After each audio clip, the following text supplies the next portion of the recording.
scandale de corruption, économie chancelante et réforme agraire sous tension, voici autant de sujets clés à l'ordre du jour alors que les Sud-Africains se rendent aux urnes. Il s'agit du 6e processus électoral démocratique à l'échelle nationale depuis la fin de l'apartheid, il y a 25 ans. Le Congrès national africain, ANC, qui a mené la lutte contre l'apartheid, gouverne le pays depuis 1994. Mais sa popularité s'est érodée au fil des années en raison d'importantes inégalités qui subsistent dans le pays. L'Alliance démocratique centriste, DA, et les combattants de gauche pour la liberté économique, F, constituent la principale opposition face à l'ANC. AF-Sud, l'ANC célèbre les 100 ans de Mandela. Une peinture de Zuma violant Mandela fait polémique. Ramaphosa s'engage contre la corruption. L'apartheid, en vigueur de 1948 à 1994, a légalisé la discrimination raciale. La minorité blanche avait le contrôle de l'administration et surtout des terres, si bien que la question foncière est restée une question litigieuse même après l'apartheid. La minorité blanche possède encore de façon disproportionnée plus de terres que la majorité noire. L'EF a pris l'initiative d'essayer de changer cette situation.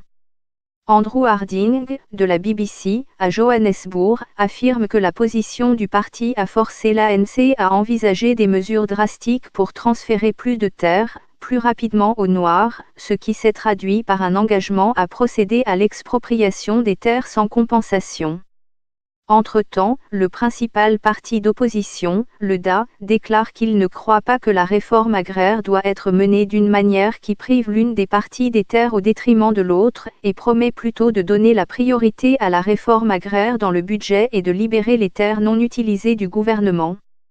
Parmi les autres questions électorales figure le mécontentement face aux difficultés d'accès aux services de base comme l'eau, le logement et l'électricité. À cela s'ajoute la grogne contre l'insécurité et les crimes violents.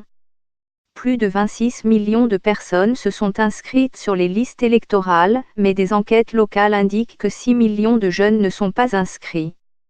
Les sondages d'opinion suggèrent que l'ANC obtiendra un peu plus de 50% des voix et que la DA devrait en obtenir environ 20%, rapporte l'agence de presse AFP.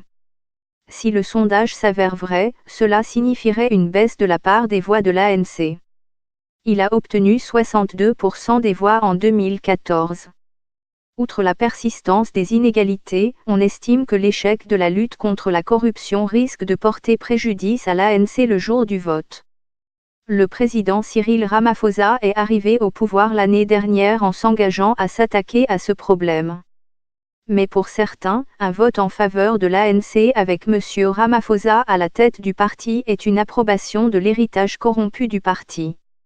Les bureaux de vote sont ouverts de 7h00 à 21h00 heure locale, 05h00 GMT à 19h00 GMT. Cependant, tous ceux qui seront à l'intérieur d'un bureau avant l'heure de fermeture seront toujours autorisés à voter. Les électeurs éliront les députés à partir d'une liste unique des partis politiques.